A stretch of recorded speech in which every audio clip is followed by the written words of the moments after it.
Haleluya, Shalom, Shalom Elohim, Bapa, Anak, dan Roh Kudus, yang sudah berada di tengah-tengah dunia yang gelap ini, yang sedang menghakimi dunia keempat penjuru bumi.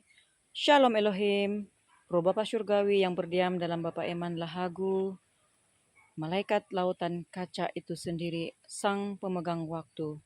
Shalom Elohim buat Pangeran Ilahi, King of the Kings, Imam Mahdi, yang awal dan yang akhir. Sekali lagi, firman yang hidup dan berkuasa, berkenan menjadi manusia, berinkarnasi di dalam tubuh anak manusia yang diperkenankannya bernama Pak Aditya Nugrahanto. Dialah Tuhan Yesus Kristus itu sendiri yang sudah datang ke dalam dunia ini. Haleluya, Shalom Elohim buat mempelainya, Sang Ratu Adil, mempelai ilahi yang sudah mengalami proses mati hidup, yaitu malaikat Mary, malaikat kitab Wahyu, malaikat yang tertulis dalam kitab Wahyu bab 10 dan 12 itu, sedang menghakimi bersama dengan Tuhan Yesus Kristus digelar sebagai Sang Ratu Adil, sudah berada di tengah-tengah dunia ini. Shalom Elohim buat para malaikat-malaikat Tuhan, para mempelainya, para sahabat, para nabi, para rasul, orang-orang kudusnya yang sudah berada di keempat penjuru bumi. Pada hari-hari ini dunia tidak baik-baik saja Bapak Ibu. Dengan keempat unsur elemen alam kita melihat bahwasanya dunia ini sedang mengalami murka Tuhan dengan amat dahsyat sekali. Dengan empat bahkan lebih daripada 4 unsur elemen alam, baik itu tanah, angin, api, air, sedang terjadi di mana-mana. Suhu bumi semakin ditingkatkan. Itulah murka Tuhan. Bapak Ibu yang saya kasih dalam Tuhan Yesus Kristus, murka Tuhan itu tidak datang demikian sahaja, tetapi ada hamba-hamba ilahi yang sudah turun ke atas muka bumi ini untuk menumpahkan cawan murka Tuhan, seperti yang telah tertulis di dalam kitab Wahyu itu. Itulah isi golongan kitab Wahyu yang dibawakan oleh ketiga pribadi hamba-hamba ilahi. Meskipun dunia menolak, dunia mentertawakan, dunia memperkatakan yang tidak benar tentang hamba-hamba ilahi ini. Bahkan mengatakan anak-anak Tuhan mengikuti, bahkan menyembah manusia. Sesungguhnya mereka adalah hamba-hamba ilahi yang lagi menyamar di muka bumi ini. Di zaman akhir ini, mereka dipakai oleh Sang Ilahi ketiga pribadi yang esa, Bapa, Anak, dan Roh Kudus, untuk menumpahkan cawan murka Tuhan yang tertulis dalam kitab Wahyu. Membuka segala gulungan kitab itu yang termeterai.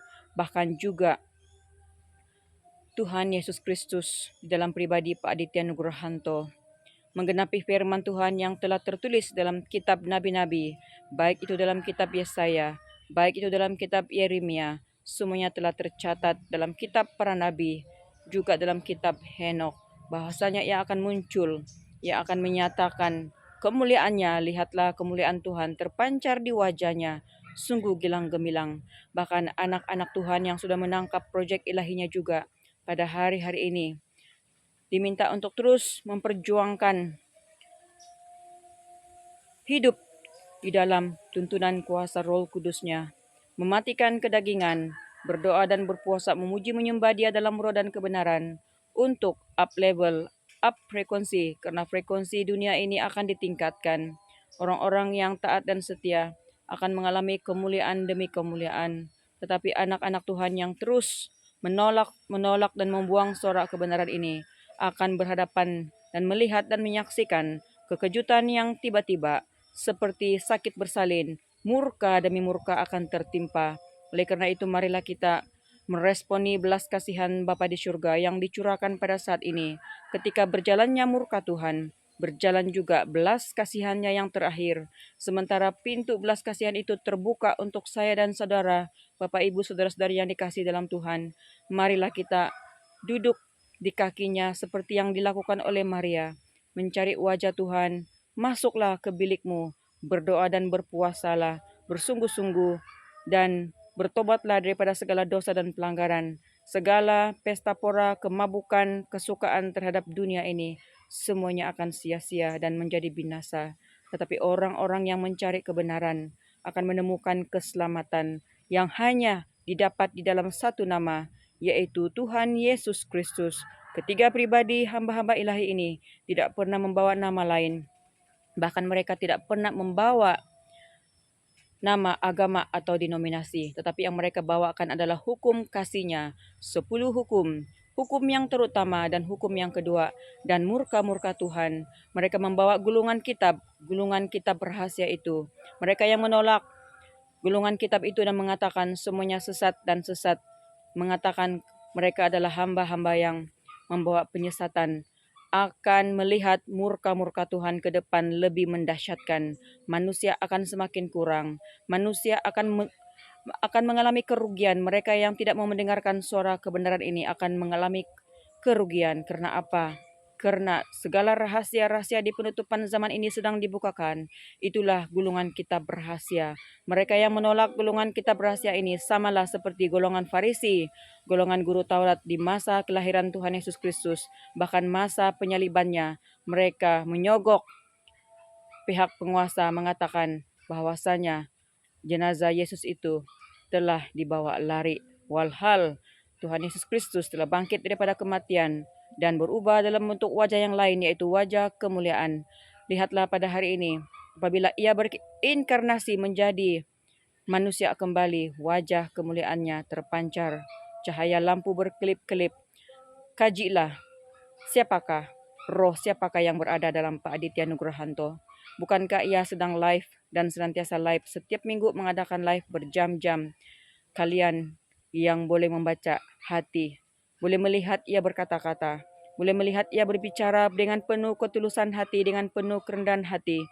Apa yang diucapkannya semuanya adalah isi hati Bapa di surga, isi hati Tuhan Yesus Kristus yang begitu mencintai dunia ini, mencintai anak-anaknya, memanggil anak-anaknya untuk kembali bertobat, merendahkan diri tanpa mengira bangsa agama untuk bertobat, untuk berdoa dan berpuasa, mencari tahu roh siapakah yang bekerja dalam ketiga pribadi hamba-hamba ilahi ini. Semuanya tidak masuk di akal logika.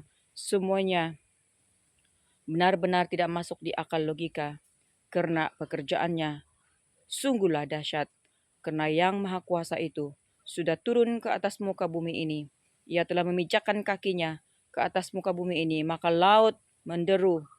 Bahkan gunung-gunung akan bergejolak, hutan-hutan, semuanya, angin, unsur elemen angin juga akan menimpa keempat penjuru bumi ini.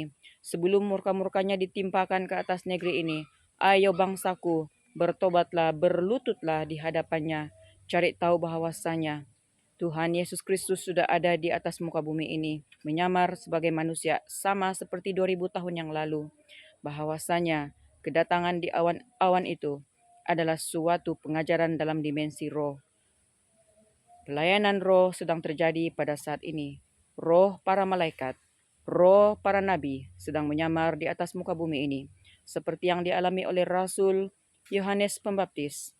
Roh yang berdiam di dalamnya memakai dia adalah roh Elia itu sendiri. Adakah sesuatu yang sukar bagi Tuhan? Demikianlah di dalam pribadi Pak Aditya Nugrahanto. Sesungguhnya roh yang berdiam di dalamnya adalah roh Alfa dan Omega, Tuhan Yesus Kristus itu sendiri. Bacalah kitab Wahyu.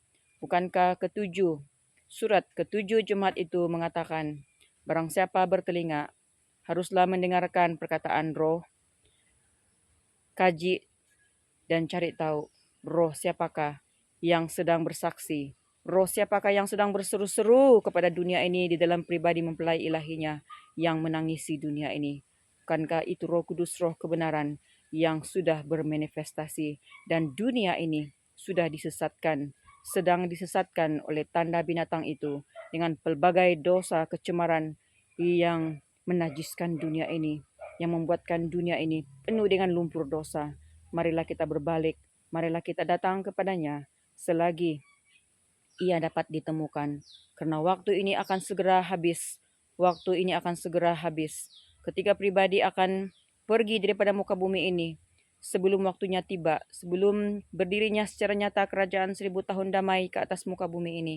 Dia mencurahkan masa belas kasihan untuk menyelamatkan umat manusia yang rendah hati dan takut akan Tuhan, tanpa mengira bangsa, agama, ras suku kaum keturunan.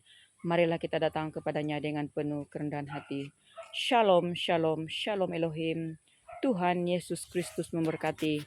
Dimanapun kita berada, Tuhan memberkati roh, jiwa, dan tubuh kita. Haleluya, haleluya. Amin. Amin. Haleluya. Amin.